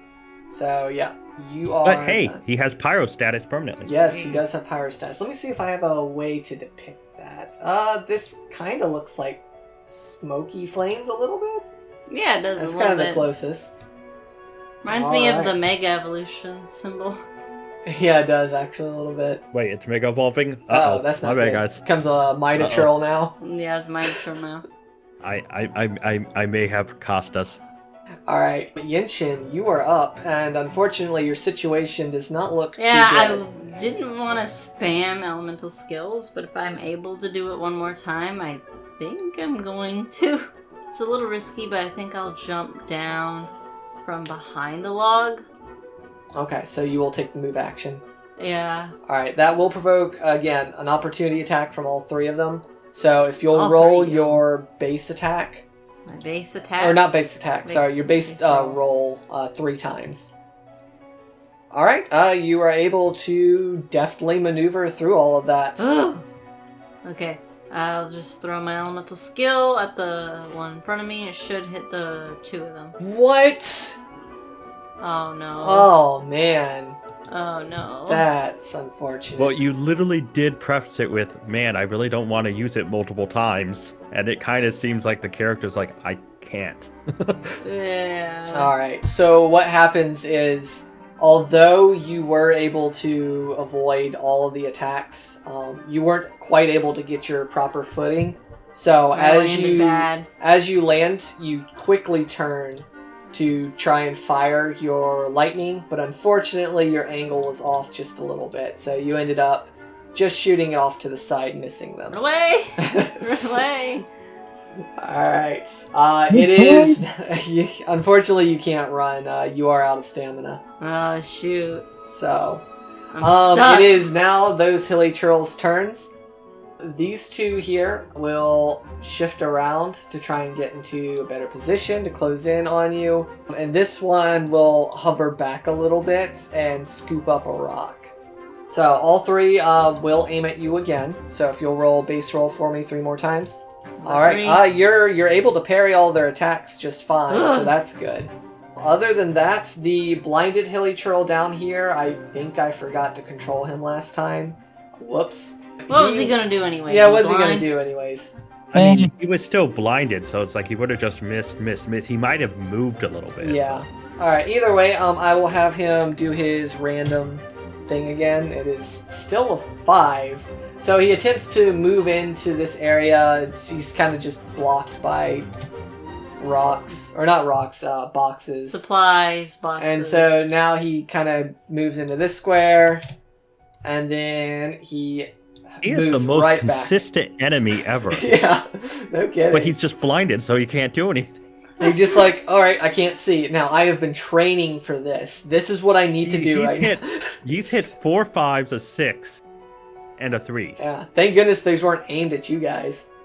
I know, good thing he's taking it out on the construction. See, he agrees with me. The camp looks a little poorly constructed. Alright, regardless, it is Heine's turn to react once again. Oh boy!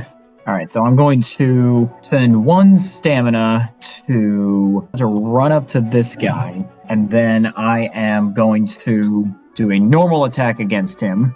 Is BAM! Bam. Alright, he is super dead.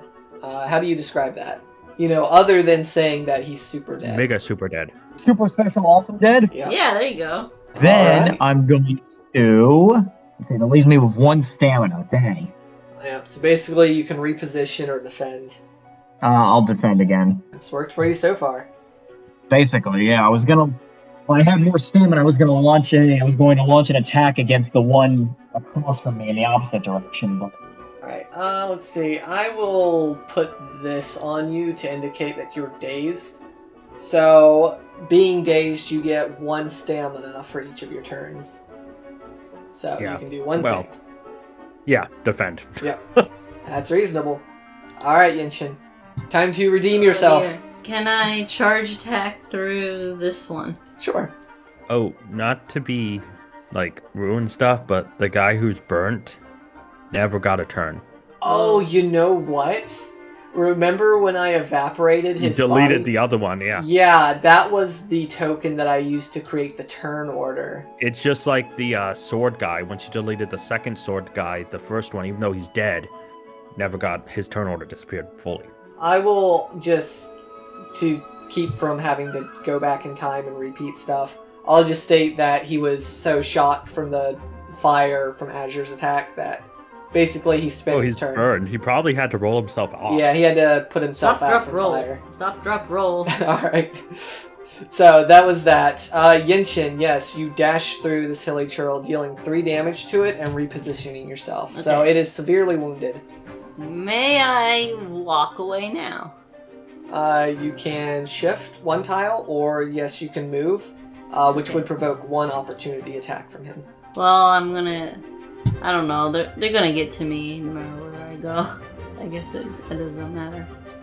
Oh, you know, now keep in mind, there's one thing I've kind of forgotten that you guys can do. Your shift action that lets you use 1 stamina to move 1 tile without provoking opportunity attacks, that is also possibility a reaction. Oh, okay. So whenever you're like targeted for an attack, you can be all like, alright, I shift to iframe out of the attack, Okay. basically. Okay. That guess I'll probably would have been defend. useful for you to know earlier, but I didn't think about it until now. Yeah, it's fine. I guess I'll defend. Alright, so you'll defend. Yeah. That is reasonable. Alright, hilly churls are up.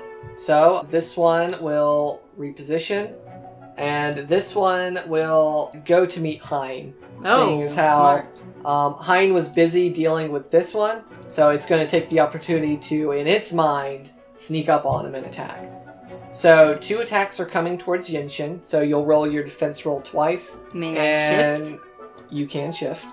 Shift. So shift 1. There you go. And yes, Hein, you can either defend, or if you want to use one of your reactions to shift, you can. Because I know you have multiple reactions a turn. yes, I will use one of my reactions. While you are repositioning, I will have the hilly churl sniper that is remaining turn its attention to Azure, seeing as how there are still some minions down here dealing with you two. It will turn and fire its 2 damage. So Azure, if you'll roll defense for me, or again, well, actually being dazed, you don't have a reaction right now. Yeah, I do have the defense, though. 2 successes. All right. How do you block against the attack? Do you like duck under the box that you're next to, or? Yeah, I think what I'll do, since I'm just kind of dazed, I think I'll just fall behind the wagon. So it kind of just use the wagon as cover. All right. Back to you, Hein. Right. The hill troll charging at me is still not dead, right? Correct. You just slayed this one, but the one that turned its attention to you recently does not have any damage on it yet. Did my reflex attack do nothing, or? Don't believe that was hit by it. I think you used your reflex attack on the berserker earlier. Oh, okay. Well then, I will do I have to move up 1 tile to be able to attack him, don't I? You're currently adjacent to him, so you can reach him where you are. Okay, cool. I am going to do a charged attack against him then. Okay. 4 successes, nice. Alright, it is barely alive. It manages to Barely. hold its foot, trying to defend against your ferocious swings as best as it can. And all it can do is barely manage to survive. Better than nothing, I suppose. I will finish it off with a normal attack. Indeed, that final onslaught was enough to take it out. Alright. Azure, I believe 2 turns of dazing has now passed, so you should be fully recovered. Yeah. So what I am going to do is take care of a certain problem, moving my character within range and then trying a normal attack. Sounds good to me. 3 successes is enough to slay the creature, seeing as how you have a sword, and that kind of wins against a bow in close combat. How do you finish him off? Just quick slice. Nice. Quick and decisive. You've got 1 more stamina left. Then I'm actually going to move over here, and that's all on my turn. Okay. Alright, there are basically just these last 2 hilly trolls left. Everything else is dead. I'm gonna hop back on the log. Okay. I'm going to do a normal attack, and I'm gonna phrase it as I'm kind of piercing it downward on top of the like hilly skewering turtle. it. Yeah. 4 successes. Yeah, very effective. It is dead. Alright. Now you've got 1 more attack, or 1 more stamina left, I should say. I will shift back down here. Okay. And I ready my pole arm at the last hilly At the turtle. last one. Alright. Poor creature is aware of how dire its current situation is. Completely surrounded by fairly unscathed combatants and a whole slew of its comrades fallen before it. It succumbs completely to fear and attempts to flee the scene as fast as it can. So it spends its whole turn moving as far away as you can. It's just shy of reaching the foliage. And it is Heine's turn. I would choose to let it run. If it's already booked it, he's not going to run after it if it's not going to openly engage him or put up a fight anymore. If everyone agrees, then we can end combat. Otherwise, if you guys want to kill this thing, I'll let you. I honestly think Azure would chase it, to be fair. Alright. Probably. Alright, to Fair be enough. fair, to keep it from, being bogged down from die rolls, it's a single hilly turtle. All it's doing is running. You're able to catch up to it quickly and end it. That sounds good. Yeah, because I think Azure would want to look at every one of their masks to see what's going on. Now that combat has settled and quiet has returned to the forest, the exuberance of battle is now over. You have time to inspect these hilly churls more closely. You notice that the smaller hilly churls, their masks, their horns on their masks have been painted blue. Azure takes off one of the masks, compares them to his mask, realizes different texture, different look, not made with the same craftsmanship. The horns are a completely different type. Kind of just throws the mask back down and starts to head back to where he, set his bag and everything. It's a slightly somber moment as you realize it's not quite what it was you were hoping for. That just means the hunt continues. Alright, the camp is in pretty bad shape. The hilly churls have definitely done a number on it. There's all sorts of goods strewn about the field. It appears mostly to be dyes and paints of some sort. The merchant must have been carrying spices and art supplies and stuff like that. The camp area does seem to be secure now. There don't appear to be any straggling hilly churls out in the outside or anything along those lines. So Azure will reapproach the middle of the camp, kind of where everybody's at. And he will tell them that thank the two for, hunting down these monsters, but that if they hear of anything Oni related, to let him know. Yes, of course, he says as he attempts to loot some hilly churl corpses. You find that the hilly churls around here actually have a good amount of more on them. They probably just picked it up from the merchant supplies. They probably just raided his stash. Not entirely surprising. Well, we don't know. He doesn't know for certain that it's the merchants. Hey, the hilly churls had it, so as far as Yinshen's concerned, he's just looting hilly churls. Would Genshin care even if he knew that it was? A little bit. He's not evil. No, what? He's Stealing is pragmatic. evil? Stealing from dead hilly churls isn't evil. Maybe just stealing from people. Hilly churls aren't people, right? The difference between people and living organisms. They're just big hairy goblins. Who cares? Well, in the same theory, pestilences and diseases are technically living, but we still get rid of them. Yeah! It's kind of what hilichurls are. They probably spread all kinds of disease with their dirty fur. You know, I actually imagine these characters having this conversation. Like, I don't feel like that's us. I actually feel like they would, you know, be like, hey. Me and Shin would Isn't that argue stealing? yeah. They're just giant for hairy goblins, and they're ugly, and they stink. Are we sure you're Yes. stealing anymore, or are you just dancing around the corpse? I was like, That would be look cake. what I did. La They're la dead. la la la la la la. Oh, guys, look what I found. Are you guys going to head back into town, or are you going to stay out in the wild for a little bit? Where was this what near the- again? You're just south of the city. You're probably only like half an hour out from the town.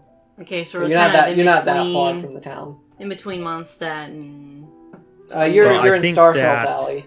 Right, yeah, that's right. Azure would probably suggest that these two did accept monetary rewards, and going back to town would see them net more money. I mean, I suppose Fair we should point. at least tell that guy we found his stuff. It's all broken. Was there anything that we needed to bring back to him as part of the completion of wiping out the camp? We could Maybe bring what back... one of us should do is one of us stay here to guard the camp, or two, and one goes get the merchant. Well, we could bring back a mask and maybe some of his broken supplies to show it was his camp. I mean, not all the wagons are destroyed, so you might be able to put together a wagon or something.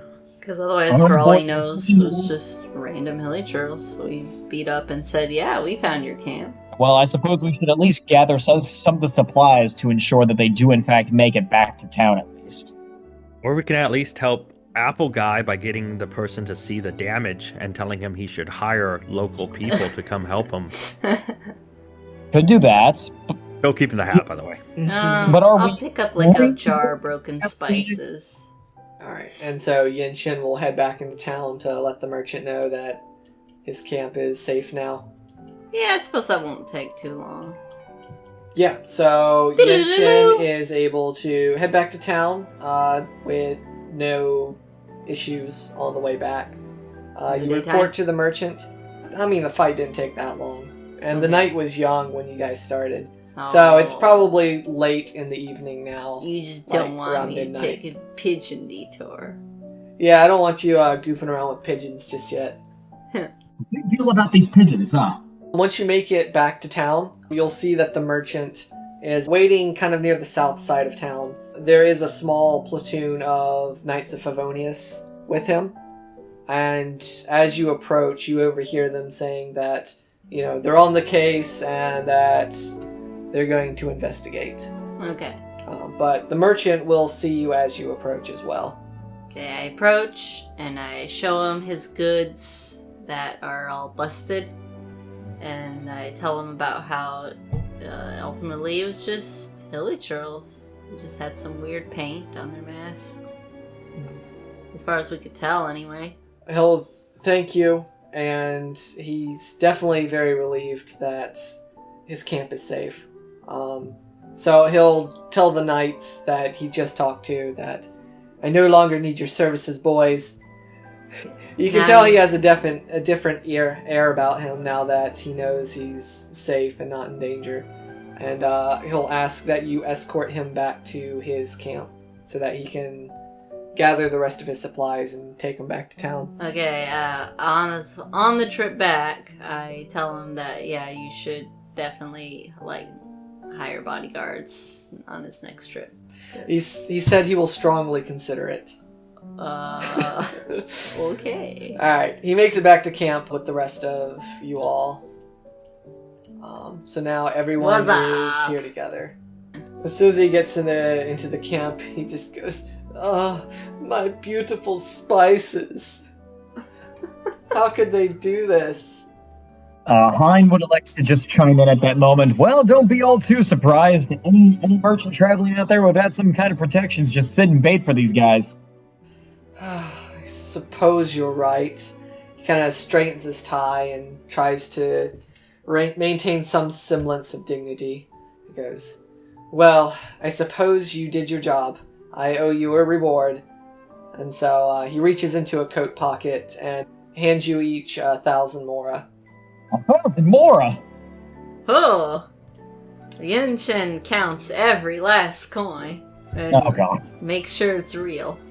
Does he bite each one too to make sure that it's Every real? single one. Nom nom nom nom. Not just bites it, probably licks every corner to make sure it tastes right. Sniffs it. Uses the sun to make sure there's no marks. Rubs it against his cheek. He Lays throws on them all, pours milk over them, tries to get like cornflakes. it. Tell you about stepping in other people's field of cornflakes. Azure approaches the man and warns him in a deep tone that if he does not have protection next time, no matter how speedy a wagon he has, Oh god. he will die without protection. You do it, didn't you? He is I had to, yes. visibly Yes, I did. shaken by your grim words. Kind of coughs nervously and just goes, "Yes, well, perhaps there are many fine adventurers such as yourselves who would be willing to help me in the future. That being said, I have to figure out a way to get all of this back into town. Or at least what's left of it." Yinshen just kind of looks at all the broken glass on the ground and powders and broken, ripped up cloths and makes a face. Whatever you say, buddy. You gotta tell yourself to get to sleep tonight. Azure picks up his bag and just starts to walk off. Alright, so everyone's heading back into town then? Like I said, by the time you get back into town, it's definitely late at night, like 1 or 2 in the morning. So you're probably exhausted. Now, do your characters have your own like places to stay, or do you kind of like stay in an inn temporarily? Like, I imagine it because Yinshen's been here for probably a couple months, so he has to be somewhere. I have to have a place somewhere. Maybe the yeah, I Goth was gonna Hotel? say you actually like live in Mondstadt. No, wait, so Heine you has can't to go have to a the place. Goth Hotel. It's full of Fatui. Yeah, I was gonna say the Grand Goth Hotel, but I mean Mondstadt has more than one inn. Like, Maybe. Yeah, he probably just stays at a really small little inn. although again, like you said, if Yinshen has been in Mondstadt for months, he probably has a He probably place that he rents or rents something. someplace. Wouldn't it be funny if he's like Mona's neighbor or something? Yeah, I was about to say he's probably Mona's neighbor. He just is It's over in that Mondstadt. I'm pretty district. sure no one would bat an eye if there was just a homeless man sleeping on a bench. Yeah, true. Especially a drunk one. Well, I mean, there's that. Yeah, he's probably Mona's neighbor, in all honesty. That'll be fun for role playing later. Oh boy. Tell you what, Yenshin's a lucky man. Each of you are retiring for the night then. Yeah, I think Azure would be camping outside. Yinshen stares out his window, waits to see Alright, now, spry glass lady come by. I guess quickly out of character. How do you guys foresee, like, your characters staying together at this point? That way I kind of have something to work off of for the next session, because we are kind of coming up on time. Kind of easy for Yinshen. He's just bored because nobody needs a mercenary right now. He doesn't really have another way to travel and make money. So do you guys, like, you know, exchange brief information so you can stay in contact with one another, or how's that working? I presume so, yeah. Here's my contact info. Here's where I live. Like, if you ever want to work together again, here's my business card. Here's my business card. If you ever need a mercenary to just pal around with and maybe murder some people for you, you know, that's what I'm here for. Yeah, Yinshin's probably been struggling, and I suppose Heine too, to an extent, since he's kind of a mercenary now. Everyone's kind of been hurting for money a little bit because of that. This merchant's payday here is probably a really big deal for you guys. Yeah, that's the downside to protective jobs. As much as you protect people, it's if you're kind too of good relies at on your people job, then needing protection. Yeah. You know, that's why I was thinking, like, having that merchant come back with this, like, finding out there's creatures moving into these peaceful areas could start giving our characters reason to not only stay in its current area, but eventually maybe even travel. Actually, like, building up a, like, for, you know, Garrett and Broken Ideas, who actually know, like, and have played the game, It'd be, I guess, imagine like if a hilly churl camp went without the traveler completing the commission to knock down their towers, and they actually built like a fortifiable position. Yeah. Oh no, what happens when the traveler doesn't do their dailies? This is what happens. Do your dailies, I beg you. It's worth the primo gems. That would be funny if you skipped your dailies for a few days and then you just had this giant Hilly churl fortress camp to deal with. You know, for next session, They're going to overthrow us. what if one of your characters, like since Azure hasn't shown any sign of drinking and Oni aren't really affected by alcohol as strongly as others because of its blood, what if one of your characters does make a remark like that? Like, we hear the news and like at the tavern, and one of your characters get drunk and goes, and this is what you don't get for doing your dailies, and everyone just goes, what do you mean? Goes, I don't know. Like someone who's drunk who breaks the fourth wall. Yeah, on that would be occasion. funny. That would probably end up being me. Like I could picture it. I could. Are there beans in Mondstadt? I'm sure Mondstadt has beans. Beans.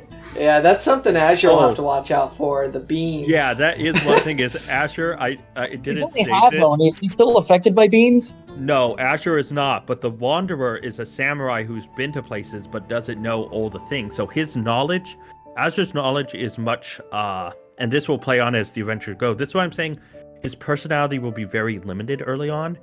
But like you'll find out, he has a fear of beans, but it's irrational. He thinks because the samurai told him the Oni he's met in the past would eat beans, they would die. But those were more back in the day because if you read the character description, there's a part of mystery of my character about who actually is his master, who is, Genroku. And there's actually a comment saying that Genroku's kingdom has fallen and that he's an old warrior. I mean, really old. In the essence that he's also from a different time where Oni were still kind of pure-blooded. He's met nearly pure-blooded Oni. So when he's passed on that info to Azure, Azure thinks beans equal death. But Azure's blood's been diluted enough that beans have actually no effect on him. Nice. But he has an irrational fear of them. I like that. That's cool. So, yeah, Azure has a lot of depth, but I have to make sure that he still sticks to his Oni kind of roots and not just as this laughable, joking guy, especially since his backstory is still dark. But I definitely do have weaknesses in mind for him. Nice. I like it. I definitely look forward to seeing how not only everyone is developed individually, but also how you guys kind of come together. Because I feel like there's a really good party dynamic here already. Mm-hmm. Alright, well, I think we'll call the session now. I had fun. I hope you guys had fun. Oh, most Likewise, fun I've had in yeah. a while. Absolutely. If there are certain characters that you really want to see in the story and you want to see me butcher my impressions of them, Mona, bubble butt. yeah, I'm definitely going to have to practice Mona and the Princess Endeavor Utalung. Also, Yeah. Hu Tao? Might also like that. Redacted. Do a Lisa impression. Yes, please. I'll just have to call everyone cutie. Oh, you're too good at that. You stop. Oh, stop it. I'm just a librarian. Oh God. Well, we've lost Flux. Yeah, we lost it. Get him out of It's here. off the Get him out deep of here. end. I see somebody's claymore is standing straight up right now. Every time he's on the phone with someone and it's a stranger, they think he's a girl. Yeah, it's true. Everyone always thinks I'm a girl. What? He got a tip out of it, too. Yeah, I got a tip out of it once. Whoa. Yeah, it was pretty sweet. Yeah, like... You know what though? Cross, you could actually use that. You'd be like, hey, I'm so pretty. I have options with everything. I'm that amazing. But just on the my phone. God. Just on the phone. Back when he Well, was very no, basically actually a not secretary, true. they loved If him. you look at me from behind, I am often mistaken as a girl as well. Like, Garrett, you'll remember when I used to work at the grocery store. Customers and stuff would always call me ma'am and stuff from behind. And then I would turn around, and they'd be like, Sir, and I'll be like, it's fine, whatever. It's like, what do you want? Like, what do you want? I don't think I ever noticed that happening. Did that happen to you? Oh yeah, it happened often, like every other week at least. I never saw that happen. I think it was the way your apron tied in the back. Yeah, I think it was the illusion of way. hips. Yeah, it gave the illusion that I had hips. So it sounds like what needs to happen is It's Cross everyone needs to wear an apron and see if he can trick anybody else. Yeah. Wear Oh my wear God, that wear an is apron. funny. Talk over the phone using my Lisa voice. You do sound like God. Lisa on the phone, actually. I've Ugh. seen you be a secretary, and you have a very "Hello, sir. I have a lovely secretary voice." May I take your hand? Way of talking. This is not the way I envisioned this conversation going. Yeah, me either. That could be But, worse. heck, yeah, At it least could be worse. Garrett didn't like admit to be like, oh yeah, I saw this beautiful girl in an apron this other day. That was uh-oh. Uh-oh. Oh no. I have made a grave mistake. No, I just want to let you know, not once did I ever confuse you for a woman at work. Well, I appreciate it. You're welcome. I've never thought you were a woman. Well, that's important. I suppose that's probably the best situation. You know, I'm sick of this stance. I'm going on the other side. Cross, I always thought you were a woman. Oh man, thank you Yeah, I'm so going to much. take the opposite side of this argument. Yeah. No. No, we aren't still rolling, are we? Oh, I think we are. Yeah. We are. Oh, God. Well, I mean, That's you can fine. Hey, cut there's it your out if bloopers you were want. talking Yeah, about. exactly. It's fine. The bloopers was us talking about Speedwagon. No, Speedwagon's life. This is the blooper. No, you gotta keep the speedway. Wait, That's- how does that's fundamental. how does Flux stack up against Speedwagon as a waifu? Well, Speedwagon is the spiritual waifu. Crossflex and Apron is the physical waifu. That's Oh man. There you go. Specifically in an apron. In no other situation, only when you're wearing an apron. Well, apron only. And you're Well, on the I've got a phone. new art piece to commission from Broken Ideas. No. You now have to draw a new Ugh. pose for Crossflux in an apron. Where he's wearing an apron from behind. I'll make links for that. Silly. I'll release I think I'll you release just a regular released version just of the video, and then I'll release a director's cut version. Oh, we literally just released the. You'll see. Take every tangent we've said and just release it as its own separate video. Now with more take all the Speedwagon. actual video part out, and just leave in a compilation of all the tangents. When you're editing this video, Flux, I want you to give me a ratio of how much this video is actual tabletop versus tangent. I want to see what the ratio Oh, that is. is. I am scared of that number. I think it's getting messed up by the fact that it's still recording. Exactly. Exactly. Keep talking. Keep talking. We want those numbers Keep low. going. Those are rookie numbers. We gotta pump them down. Poor con. You gotta shove them way down. All of us are going to have our nicknames shown up, except Garrett. Just be like, and this guy, this, and Garrett. Wait, but no one knows me is the thing. I have no online presence. I have no social media. They're not going to be able to track It's me. probably for the because you ask me best. my name is Garrett, All it right. doesn't mean anything. Time to Just a name. geotag the physical location. It's like, Really, and you're doxxed. No, dude, people just need to know where you went to kindergarten and they can dox you. I have to ask this. Do you guys still have the Roll20 app up? Yeah. I'm still in, yeah. Yeah. Yeah, so am I. So as we're all talking, I'm kind of sitting here moving my mouse between the characters, and I realize because I'm using the actual ones on the image, not in the corner, right? Not the ones that actually say Geonator. I'm using the actual tokens. Mm. And so each time we talk, I keep moving to the character out of kind of habit. Oh, yeah. And I realize every time Crossflux talks, there's only one character left I can flip to for token. And so every time I go up there, I'm just like, oh, okay, I think this is kind of awkward. I realized I was doing because every time Crossflux went to talk, my mouse was hovering over. I was like, huh. Okay, so this is what we do. Okay, so this is what we do. We're gonna end this campaign with an in-life session, and we're all going to be in costume. But then Flux is going to be. He's gonna get his apron, and he's gonna cosplay. Cosplay as Catherine. You gotta love the audio cutting Yeah. out because Because it just sounds like you can't finish the statement. It's like it breaking him leaves as a you to person. wonder.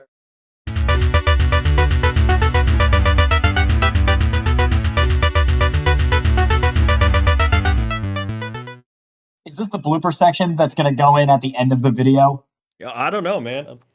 If I had booty cheeks that could clap a thunderstorm, yo, that's an attack. I'm gonna use that shit. On that note, we didn't exactly describe the physical features of our more private areas for all of our characters. How are y'all asses? I would just like to say one I word. forgot to say, Yinshen has chiseled Oni. abs and a Oni. very large round butt. Onis are bigger in general. That's all I'm gonna say.